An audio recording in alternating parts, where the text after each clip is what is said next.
ஆத்ம நமஸ்தே to all. இந்த tarot ரீடிங்கில் உங்கள் பர்சனுடைய கரண்ட் ஃபீலிங் எப்படி இருக்குது, இந்த காதலில் இருக்கக்கூடிய மூன்றாம் நபர் விலகுவாங்களா இல்லை விலக மாட்டாங்களா, உங்கள் காதலில் அதிகமாக தொல்லை கொடுத்துட்டு இருக்கக்கூடிய அந்த நபர் யார், இதை பற்றியெல்லாம் டீட்டெயில்டாக இந்த ரீடிங்கில் நம்ம தெரிஞ்சுக்க போகிறோம். இந்த கார்டு எனர்ஜி கூட கனெக்ட் ஆகிறதுக்காக உங்கள் பர்சனை மனசில் நினச்சிட்டு கமெண்டில் ரிசீவ் டைப் பண்ணுங்கள். இந்த கார்டு எனர்ஜி கூட கனெக்ட் ஆகிருவீங்க.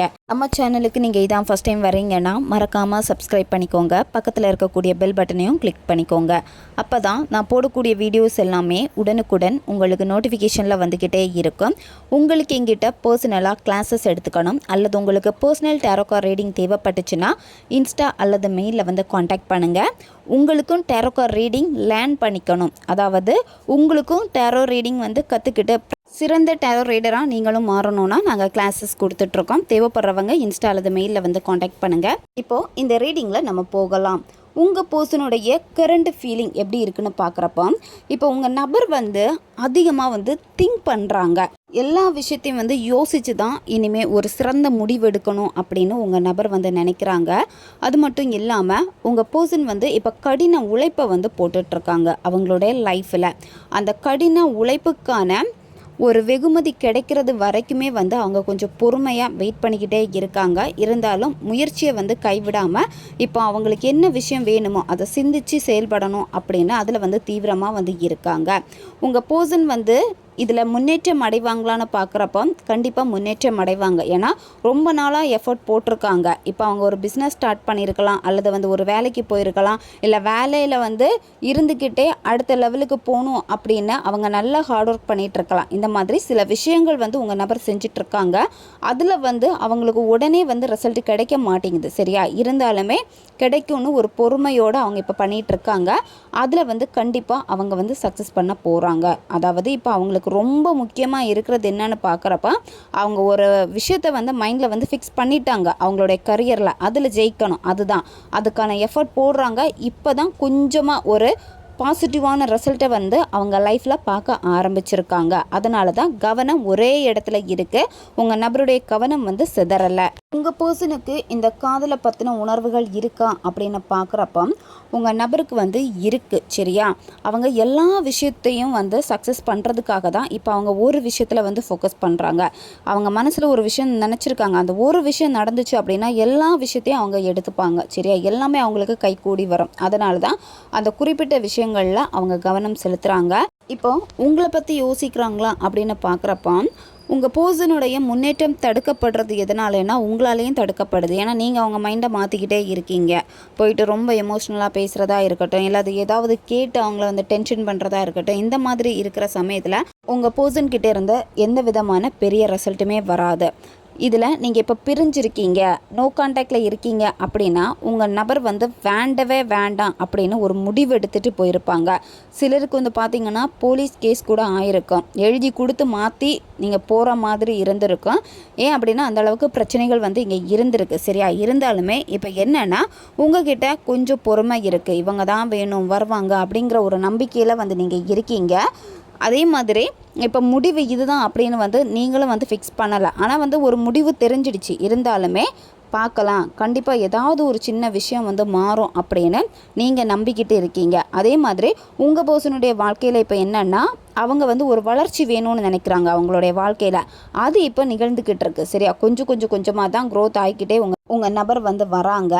அதனால் உங்கள் நபருடைய ஃபோக்கஸ் எல்லாமே ஒரே ஒரு விஷயத்தில் மட்டும்தான் வந்து இருக்குது. அதனால் இந்த சமயத்தில் நீங்கள் பொறுமையாக தான் இருக்கணும், நீங்கள் நம்பிக்கையோடு தான் இருக்கணும். அதிகமாக நன்றி உணர்வு நீங்கள் வந்து செலுத்த வேண்டியது ரொம்ப ரொம்ப முக்கியம். காலைல தெளிவாக காட்டுது, ஒரு விஷயம் வேணும் அப்படின்னா அது தாமதமாகுது அப்படின்னா கிராட்டிடியூட் பண்ணுங்கள், சரியா? உங்கள் வாழ்க்கையில் நடந்த எல்லா விஷயத்துக்கும் வந்து நீங்கள் நன்றி உணர்வோடு இருங்க. நன்றி உணர்வோடு நீங்கள் இருக்க தான் நீங்கள் நினைக்கக்கூடிய விஷயங்கள், நீங்கள் நம்பிக்கை வைக்கக்கூடிய விஷயங்கள் எல்லாமே உங்களுக்கு ஃபேவராக நடக்க ஆரம்பிக்கும். உங்களுக்குள்ளாடே ஒரு சின்ன பயணம் போயிட்டு வரலாம் அப்படின்னு ஒரு பிளான் இருக்குது, சரியா? அதே மாதிரி ஒரு சின்ன பயணம் வந்து நீங்கள் போயிட்டு வாங்க. நீங்கள் ஒரே இடத்துல அடைஞ்சு இருக்கிறதுனால தான் உங்கள் மைண்டு வந்து இப்போ தெளிவில்லாமல் வந்து இருக்குது. உங்கள் மனசுலேயும் ஒரு திட்டம் வச்சுருக்கீங்க. அதாவது இந்த ரிலேஷன்ஷிப்பை பற்றின சில விஷயங்கள் உங்களுக்குள்ளாடையும் இருக்குது. அந்த இடத்துல வந்து என்னன்னா கொஞ்சம் கால தாமதம் ஆகுது சரியா. அதனால் செயல்முறைகளை வந்து நீங்கள் இப்போ நம்ப வேண்டியது தான் ரொம்ப ரொம்ப முக்கியம். ஏன்னா உங்கள் பர்சனுடைய சைடில் பார்க்குறப்போ அவங்களுடைய ஃபோக்கஸ் ஃபுல்லாகவே அவங்களுடைய கரியர், அவங்களுடைய லைஃப் அப்படி தான் வந்து இருக்குது சரியா. அதே மாதிரி நீங்களும் கொஞ்சம் உங்கள் லைஃப்பை நீங்கள் பாருங்கள், வெளியெல்லாம் கொஞ்சம் போயிட்டு வாங்க, கொஞ்சம் நீங்கள் பொறுமையாக இருங்க சரியா. மிக விரைவிலேயே எல்லாம் நடக்கணும் அப்படின்னு சொல்லிட்டு சில நேரம் சில விஷயங்கள் எடுத்துட்டு நீங்கள் கைவிட்டிருக்கீங்க சரியா. அதாவது உங்களுடைய பர்சனல் க்ரோத்லேயும் சரி, பிஸ்னஸாக இருக்கட்டும், வேலையாக இருக்கட்டும், முயற்சி பண்ணியிருக்கீங்க, தொடர்ந்து செயல்பட்டுருக்கீங்க, ஆனால் அதை பாதியிலே விட்டுருக்கீங்க, முடிக்காமல் நீங்கள் விட்டுருக்கீங்க. அதே மாதிரி தான் ரிலேஷன்ஷிப்பில் வந்து மேனிஃபெஸ்டேஷன் பண்ணியிருக்கீங்க, பாதியிலே ஸ்டாப் பண்ணியிருக்கீங்க. ஏன்னா விரக்தி, எதுவுமே நடக்கலையே, ஏன் மெதுவாக இருக்குது, கிடைக்காதா அப்படின்னு சொல்லிட்டு அதை வந்து கைவிட்டிருக்கீங்க. இது உங்களுடைய தப்பு. ஏன்னா உடனே இந்த விஷயங்கள் வந்து மாறுமா அப்படின்னு பார்க்குறப்ப டைம் எடுக்கும். ஏன்னா இந்த 3ஆம் நபர் இந்த காதலில் இருக்கிறதுனால ப்ராசஸ் வந்து ரொம்ப ரொம்ப ஸ்லோவாக தான் நடக்கும். ஒரு விதையை போடுறீங்க, விதையை போட்ட மறுநாளே அது மரமாக மாறி மறுநாளே உங்களுக்கு வந்து அந்த காய்கனியை கொடுக்கணும்னு நினச்சிங்கன்னா அது முடியாது சரியா. அதுக்கு கொஞ்சம் பொறுமை உங்களுக்கு வேணும். அதே மாதிரி தான் ரிலேஷன்ஷிப்புக்காக ஒரு மேனிஃபெஸ்டேஷன் பண்ணுறப்போ அந்த விதையை நீங்கள் விதைச்சிட்டீங்க, அதுக்கான செயல்முறைகளை நீங்கள் செய்யுங்க, தண்ணி ஊற்றிக்கிட்டே இருங்க. அதாவது டெய்லி கிராட்டிடியூட் பண்ணிக்கிட்டே இருங்க, பாசிட்டிவான அஃபர்மேஷனை நீங்கள் கேளுங்க, பாசிட்டிவான விஷயங்களை நீங்கள் பேசுங்க. இந்த மாதிரி நீங்கள் செய்ய தான் அது வந்து வளர ஆரம்பிக்கும், நல்ல ஒரு க்ரோத்துக்கு வந்து வரும் சரியா உங்கள் ரிலேஷன்ஷிப்பு. ஏன்னா சில விஷயங்களை வந்து நீங்கள் அவசரப்படுத்தவே வந்து முடியாது. இதில் ஒரு சிலருக்கு வந்து பார்த்தீங்கன்னா உங்கள் நபர் உங்ககிட்ட வந்து பேசியிருப்பாங்க, ஒரு சிலருக்கு வந்து இன்னும் தாமதமாகிக்கிட்டு இருக்கு. ஏன் அப்படின்னா உங்கள் பர்சனுடைய எனர்ஜி உங்கள் எனர்ஜியும் வந்து பார்த்திங்கன்னா வேறையாக இருக்கிறதுனால தான் சரியா. அதனால் டைம் எடுக்குது. அதனால் நீங்கள் அவசரப்படுத்தினாலும் அங்கே அவசரப்படுத்த முடியாது. முயற்சிகளை வந்து கைவிடாதீங்க, திரும்ப திரும்ப முயற்சி நீங்கள் பண்ணுங்கள். நீங்கள் இங்கே முறையாக பயிற்சி பண்ணணும். இந்த நபர் உங்களுக்கு வேணும் அப்படின்னா முறையான பயிற்சிகள் நீங்கள் எடுக்கணும். அப்படி இருந்தால் மட்டும்தான் இவங்கள நீங்கள் திரும்ப உங்கள் லைஃப்பில் வந்து எடுத்துக்க முடியும். இப்போ நீங்கள் உணர வேண்டியது என்னென்னா, நீங்கள் செய்யக்கூடிய விஷயங்கள் உங்களுக்குன்னு ஒரு இலக்கு இருக்குது.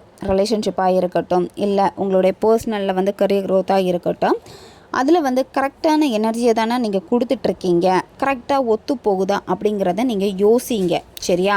ஏன்னா நீங்கள் ஒன்று நினைக்கிறீங்க, உங்கள் எனர்ஜி ஒன்றா இருக்குது, செய்யக்கூடிய வேலைகள் ஒன்றா இருக்குது, இந்த மாதிரி வேறு இருக்கிறதுனால தான் அந்த இலக்குகளுடன் உங்களுடைய ஆற்றல் வந்து ஒத்து போகாமல் இருக்குது. அதனால் திரும்பவும் வந்து செக் பண்ணுங்கள், நான் கரெக்டாக எல்லாமே பண்ணிகிட்ருக்கேனா, கரெக்டாக மேனிஃபெஸ்ட் பண்ணுறேனா, என் லைஃப்பில் வந்து எனக்கு தேவையான விஷயங்களை வந்து கரெக்டாக நான் வந்து செஞ்சிட்ருக்கேனா, டெய்லி ரொட்டீனில் என்னென்ன பண்ணணுமோ அந்த விஷயங்களை நான் கரெக்டாக முடிச்சிட்ருக்கேனா, இந்த மாதிரி திரும்ப நீங்கள் செக் பண்ணுங்கள் சரியா. இந்த மாதிரி நீங்கள் திரும்ப செக் பண்ணுறப்ப மட்டும்தான் எங்கே தப்பு பண்ணுறீங்கன்னு நீங்கள் கண்டுபிடிச்சிருவீங்க. உங்களுக்கு தெரியாமலேயே பிரபஞ்சம் உங்களுக்கு உதவி செஞ்சுக்கிட்டே தான் இருக்காங்க. உங்களுக்குள்ளாடி கூட பல மாற்றங்கள் வந்து ஏற்படுத்திக்கிட்டே தான் வந்து இருக்காங்க சரியா. ஆனால் அது இன்னும் வந்து வெளிவரல. அது வந்து வெளிவரணும், அந்த ஆற்றல் வந்து வெளியே வரணும் அப்படின்னா தொடர்ந்து நீங்கள் நம்பிக்கை வச்சுருக்கணும் சரியா. இப்போ இந்த கார்டு வந்து உங்களுக்கு என்ன சொல்ல வராங்க அப்படின்னா, நீங்கள் செய்யக்கூடிய விஷயங்கள், நீங்கள் செயல்படுத்துகிறதா இருக்கட்டும், நீங்கள் ஒரு இலக்கை வச்சுருக்கிறதா இருக்கட்டும், 2 எனர்ஜியும் வந்து ஒத்து போகுதா அப்படின்னு நீங்கள் பாருங்கள் சரியா. ஒத்து போகலை அப்படின்னா இன்னும் எப்படி மாற்றிக்கலாம் அப்படின்னு வந்து நீங்கள் யோசிங்க. இப்போ உங்கள் பர்சனுடைய லைஃப்பில் உங்களை விடையுமே முக்கியமான விஷயம் வேறு ஒன்று இருக்குது. அதில் தான் கவனம் அதிகமாக இருக்குது சரியா. அதில் அவங்க கவனம் அதிகமாக கொடுக்குறனால தான் இன்னும் உங்ககிட்ட வராமல் இருக்காங்க, லேட் ஆகிட்டே இருக்குது. ஏன்னா அவங்க எனர்ஜி வந்து ஒரு இடத்துல கரெக்டாக வந்து இருக்குது. அதே மாதிரி தான் உங்களுக்கு என்ன வேணுமோ அதில் கரெக்டான ஃபோக்கஸை நீங்கள் கொடுத்து அந்த எனர்ஜியை கரெக்டாக நீங்கள் கொடுத்தாலே அது வேகமாக செயல்பட ஆரம்பிக்கும். ரிலேஷன்ஷிப்பில் வந்து இப்போவும் உங்களுக்கு வந்து மோதலில் தான் போயிட்டே இருக்குது. பேசினா கூட வந்து சண்டை வர்றது, திரும்ப சண்டை வந்து டக்குன்னு அவங்க பிளாக் பண்ணுறது, ஒரு நாள் நல்லா பேசுகிறாங்க, மறுநாள் மாற்றி பேசுகிறாங்க, ஒரு நாள் வந்து அன்பிளாக் பண்ணுறாங்க, மறுநாள் பிளாக் பண்ணி வைக்கிறாங்க. இந்த மாதிரியெல்லாம் இந்த ரிலேஷன்ஷிப்பில் இப்போ நடந்துகிட்டே இருக்குது, சண்டையாக தான் போகுது. உறவுகள் வந்து இப்போ எப்படி இருக்குன்னு பார்க்குறப்போ, நீங்கள் சொல்கிறது சரி, நீங்கள் சொல்கிறது தான் அவங்க ஏற்றுக்கணும் அப்படின்னு நீங்கள் நினச்சிட்ருக்கீங்க சரியா. இதுவே வந்து உங்களுக்கு ஒரு மன உளைச்சலை வந்து கொடுக்குது. அதனால் கொஞ்சம் நீங்கள் யோசிங்க சரியா. நீங்கள் சரியான வார்த்தைகளை தானே உபயோகிக்கிறீங்க, உங்கள் பர்சன்கிட்ட கரெக்டாக தானே நீங்கள் பேசுகிறீங்க, பிரச்சனைகளை தீர்க்கிறதுக்கான முயற்சிகளை தானே நீங்கள் எடுத்திருக்கீங்க அப்படிங்கிறத நீங்கள் யோசிங்க சரியா. ஏன்னா இங்கே வந்து நீங்கள் தான் வந்து வெற்றி பெறணும் அப்படின்னு சொல்லிட்டு சண்டை போடுறீங்க. சண்டை போடுறது எப்படின்னா, வாயில் வந்த மாதிரி பேசுகிறீங்க, உங்களுக்கு நியாயம் கிடைக்கணும் அப்படின்னு சொல்லிட்டு அவங்களுடைய மனநிலைமையை புரிஞ்சிக்காமல் நீங்களும் இப்போ வந்து சில விஷயங்கள் வந்து பண்ணிகிட்ருக்கீங்க சரியா, கோவப்படுத்துகிற மாதிரி. இந்த மாதிரியெல்லாம் நீங்கள் செஞ்சீங்க அப்படின்னா இந்த காதலில் வந்து நீங்கள் வேணால் பேசி ஜெயிக்க முடியும், ஆனால் உண்மையாலுமே நீங்கள் ஜெயிச்சிட்டீங்க அப்படின்னு பார்க்குறப்ப வந்து கிடையாது. சரியா? உங்கள் நம்பிக்கை தான் நீங்கள் திரும்பவும் வந்து சேதப்படுத்திக்கிட்டே இருக்கீங்க. அதாவது உங்கள் நபருடைய மனசை வந்து புண்படுத்துகிறீங்க. இப்போ அவங்க இவ்வளோ நாள் வந்து உங்களை கஷ்டப்படுத்தியிருக்காங்க, உங்களை புண்படுத்தியிருக்காங்க. அதே மாதிரி திரும்ப அவங்களுக்கு கொடுக்கணும், திரும்பவும் அதே மாதிரியான வார்த்தைகளை உங்கள் நபர்கிட்டையும் உபயோகிக்கணும் அப்படின்னு வந்து நீங்கள் நினச்சிட்டே நீங்கள் இப்போ இதெல்லாம் வந்து செஞ்சுக்கிட்டே இருக்கீங்க. ஆனால் இப்படி வந்து நீங்கள் செய்ய வேண்டாம். சரியா? அது வந்து சரியாக இருக்குமான்னு பார்க்குறப்ப கிடையாது. ஏன்னா டோட்டலாக அவங்க உங்களை விட்டு விலகி போவாங்க அந்த மாதிரி நீங்கள் இருந்தீங்கன்னா. ஏன்னா இந்த ரிலேஷன்ஷிப் இப்போ எப்படி இருக்குன்னா ஒரு சவாலான காதலாக தான் வந்து இருக்குது. ஏன்னா வந்து இந்த ரிலேஷன்ஷிப்பில் வந்து இப்போ 3ஆம் நபர் இருக்காங்க. ஸோ அதனால் வந்து பார்த்திங்கன்னா உங்கள் நபர் ரொம்ப ஸ்ட்ராங்காக வேணான்னு சொல்லுவாங்க. நீங்கள் வேணும்னு கெஞ்சினா கூட வந்து பார்த்துக்கலாம் அப்படின்னு சொல்லிட்டு பேசுவாங்க. பேசினா கூட அது வந்து பெருசாக உங்ககிட்ட வந்து பேச மாட்டாங்க. பழைய மாதிரி வந்து பேச மாட்டாங்க. பேச்சுக்கள் எல்லாமே கம்மியாகிக்கிட்டே வந்து போகும். இதனாலே நீங்கள் அவங்கக்கிட்ட சண்டை போடுவீங்க. ரொம்ப அகங்காரமாக நீங்கள் நடந்துப்பீங்க. இந்த மாதிரியான சில விஷயங்கள் வந்து லாஸ்ட்டில் சண்டையாக வந்து அது பிரேக்கப் ஆகும், திரும்ப பிளாக் பண்ணுவாங்க. சரியா?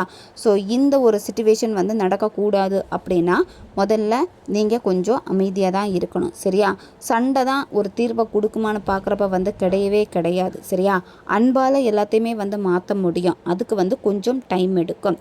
அதுக்கான நேரம் வர வரைக்கும் நீங்கள் வெயிட் பண்ணி தான் ஆகணும். இப்போ உங்களுக்கு ரொம்ப ஃபீலிங்காக இருக்குது, தனியாக இருக்கமே, என் பர்சன் வந்து விலகி நிற்கிறாங்களே, அவங்கக்கிட்ட பேசுகிறாங்களே, என்கிட்ட சரியாக பேச மாட்டேங்கிறாங்களே, என்கிட்ட உண்மையாக இருக்க மாட்டேங்கிறாங்களே, என்னை விட அவங்களுக்கு அந்த நபர் தானே வந்து முக்கியம். இந்த மாதிரிலாம் யோசித்து இப்போ நீங்கள் தான் வந்து அதிகமாக டென்ஷன் ஆகிக்கிட்டே இருக்கீங்க.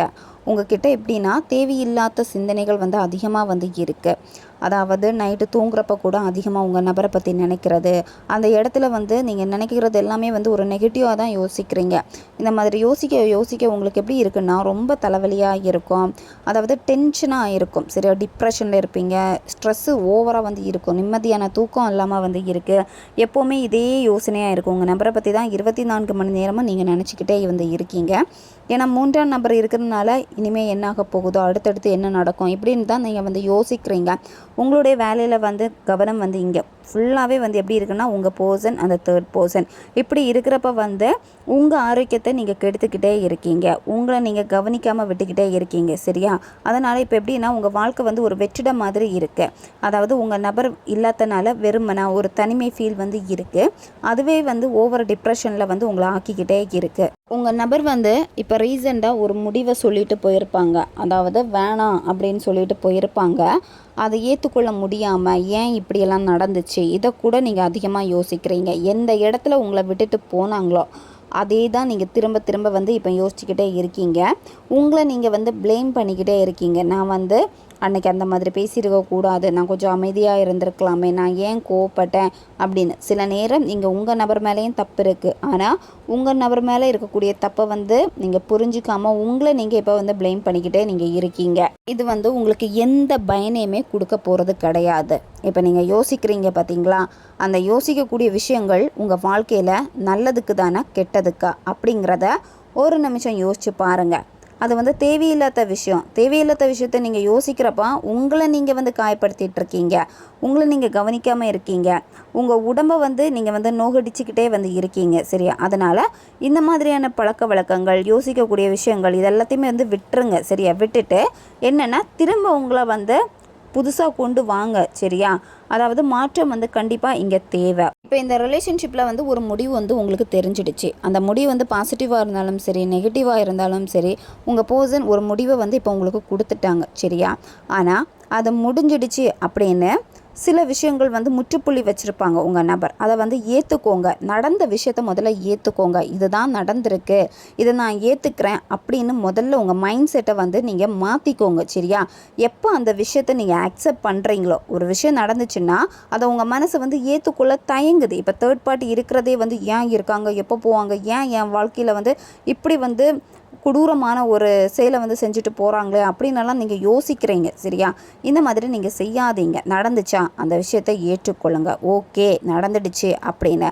அப்போது இந்த மாதிரி நீங்கள் செய்கிறப்ப என்னென்னா உங்கள் மனசு வந்து அங்கே பழக்கமாகும். இதுக்கு அடுத்து என்ன பண்ணலாம், என்ன சொல்யூஷன் அப்படிங்கிறத தேட ஆரம்பிக்கும். இந்த ரிலேஷன்ஷிப்பில் வந்து ஒரு புதிய தொடக்கம் வந்து இருக்குது சரியா. புதிய தொடக்கத்தும் வந்து உங்களுக்கு சாதகமாக வேணும் அப்படின்னா தேவையற்றதை முதல்ல நீங்கள் தூக்கி போட்டுருங்க.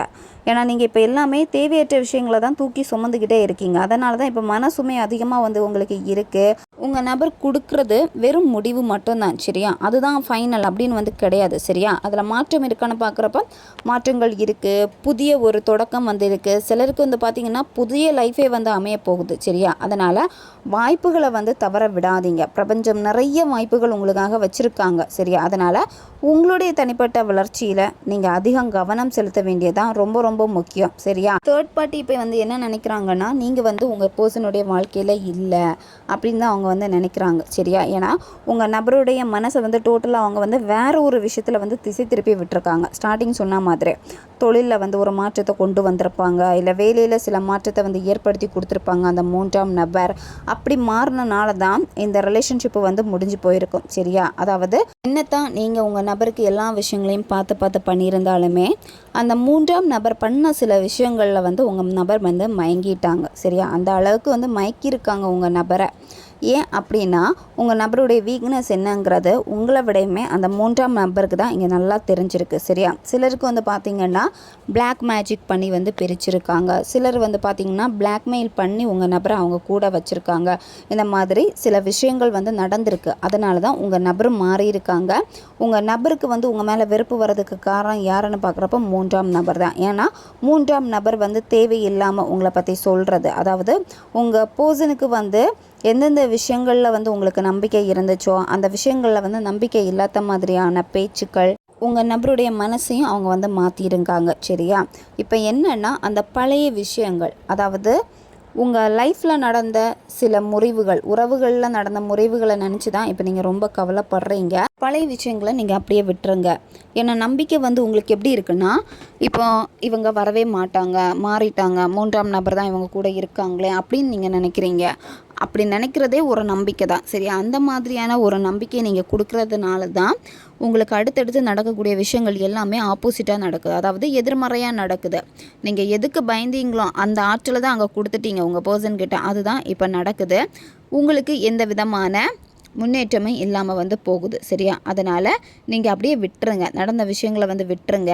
இதில் உங்களுக்கே வந்து ஒரு கேள்வி வரும், எப்படி வந்து எல்லாத்தையுமே விட சொல்கிறீங்க, எப்படி அவங்கள வந்து மறக்க சொல்கிறீங்க, அவங்க பண்ணிட்டு போன துரோகம் அப்படின்னு. ஏன்னா நீங்கள் அதே இடத்துல தான் நிற்கிறீங்க. இந்த மாதிரியான தாட் உங்களுக்கு வருது அப்படின்னா அந்த இடத்துல நிற்கிறீங்க நீங்கள். ஏன்னா அந்த பழைய விஷயங்கள் வந்து திரும்ப திரும்ப நீங்கள் நினைக்கிறதுனால தான் திரும்ப அதே ரிப்பீட் ஆகிட்டே இருக்குது உங்களுடைய லைஃப்லேயும் சரி. அதனால் நடந்த விஷயங்களை ஏற்றுக்கொள்ளுங்க, பக்குவப்படுத்திக்கோங்க உங்களுடைய மனசை. அதே மாதிரி நேர்மறையாக நீங்கள் சிந்திக்க ஆரம்பிங்க சரியா. மாற்றம் வந்து பார்த்திங்கன்னா செயல்முறையில் தான் வந்து இருக்குது. அதனால் தேவையில்லாத பயத்தை வந்து நீங்கள் தூக்கி போட்டுருங்க. உங்களுக்கே உங்கள் மேலே இப்போ நம்பிக்கை இல்லாமல் இருக்குது. இந்த காலில் என்ன சொல்ல வராங்க அப்படின்னா, நீங்கள் செய்யக்கூடிய ஒவ்வொரு விஷயத்தையும் நீங்கள் நம்பணும். இப்போ நீங்கள் நினைக்கிறீங்க எனக்கு திறமையே கிடையாது, என்னால் சாதிக்கவே முடியாது, என்னால் ரிலேஷன்ஷிப்பை கூட வந்து கரெக்டாக மெயின்டைன் பண்ணக்கூட முடியலை அப்படின்னு நீங்கள் நினைக்கிறீங்க சரியா. இந்த மாதிரியெல்லாம் நீங்கள் நினைக்க வேண்டாம். உங்களுடைய திறமையை வந்து நீங்கள் நம்புங்க. ஏன்னா உங்களுக்கு வந்து ஆதரவான சூழல் வந்து இங்கே இருக்குது சரியா. ஏன்னா இந்த காலில் வந்து முடிஞ்சு போன சில விஷயங்கள் கூட திரும்ப தொடர்றதுக்கான வாய்ப்புகள் வந்து இருக்குது. அதனால் இந்த மூன்றாம் நபர் அங்கே நிலச்சிருப்பாங்களா அப்படின்னு பார்க்குறப்ப வந்து கிடையாது. எப்போ வேணும்னாலும் அவங்களுடைய காண்டாக்ட் வந்து கட் ஆகும். திரும்ப வந்து பிரபஞ்சம் உங்கள் கூட ஒரு வாய்ப்பை வந்து கொடுத்து திரும்ப இணைய வைக்கும். அதை நீங்கள் முதல்ல நம்புங்க. இந்த இடத்துல வந்து எல்லாமே உங்களுடைய வைப்ரேஷன் தான் சரியா. அதனால தான் காலில் வந்து திரும்ப என்ன சொல்கிறாங்கன்னா, நீங்கள் எப்போவுமே வந்து பாசிட்டிவாக இருக்கணும். பாசிட்டிவாக இருக்கிறதுக்கு நீங்கள் இயற்கையோடு தான் எப்போவுமே இணைஞ்சிருங்க சரியா. வெளியே வந்து போயிட்டு வாங்க, இயற்கையான காற்று வந்து சுவாசிங்க, கொஞ்ச நேரம் மரத்து பக்கத்தில் வந்து உட்காந்துக்கோங்க. ரொம்ப மன கஷ்டமாக இருந்துச்சு அப்படின்னா மரத்தை இறுக்கமாக ஹக் பண்ணி வச்சுக்கோங்க. இந்த மாதிரி நீங்கள் இறுக்கமாக ஹக் பண்ணுறப்போ அந்த இடத்துல என்னாகும் அப்படின்னா உங்ககிட்ட இருக்கக்கூடிய தேவையில்லாத அந்த நெகட்டிவான எண்ணங்களை வந்து அப்படியே அந்த மரம் வந்து உறிஞ்சு எடுத்துக்கும் சரியா. எடுத்துட்டு அந்த மரத்தில் இருக்கக்கூடிய பாசிட்டிவான இதெல்லாமே வந்து எனர்ஜி எல்லாமே உங்களுக்கு வந்து கிடைக்க ஆரம்பிக்கும். அந்த இடத்துல வந்து நீங்கள் ரொம்ப ரிலாக்ஸாக ஃபீல் பண்ணுவீங்க. ஸோ இந்த மாதிரி இயற்கையோடு நீங்கள் கலந்துருங்க சரியா. இந்த மாதிரி இருக்கிறப்ப தான் வந்து பார்த்திங்கன்னா உங்களுக்குள்ளாடி புதிய யோசனைகள் வரும். உங்கள் வாழ்க்கையில் அடுத்து வந்து என்ன பண்ணுறது, இந்த ரிலேஷன்ஷிப்பில் அடுத்து என்ன பண்ணலாம், நான் வந்து என்ன செய்யணும் அப்படிங்கிறதுல நீங்கள் தெளிவாக இருக்க ஆரம்பிப்பீங்க. சரியா? சின்ன சின்ன முயற்சிகள் கூட என்னென்னா பெரிய ஒரு வெற்றியை வந்து கொடுக்கும். சரியா? அதாவது கவனம் வந்து ஒரே இடத்துல வந்து உங்களுக்கு இருக்கும். தேவையில்லாத நேரத்தை வந்து நீங்கள் செலவு பண்ணவே மாட்டீங்க. தேவை, அதாவது எதில் உங்களுக்கு உண்மையான தேவை இருக்குது அப்படிங்கிறத கண்டுபிடிச்சி அதுக்கான நேரத்தை வந்து நீங்கள் கொடுக்க ஆரம்பிப்பீங்க. இந்த மாதிரி நிறைய விஷயங்கள் வந்து உங்களுக்கு நடக்க ஆரம்பிக்கும்.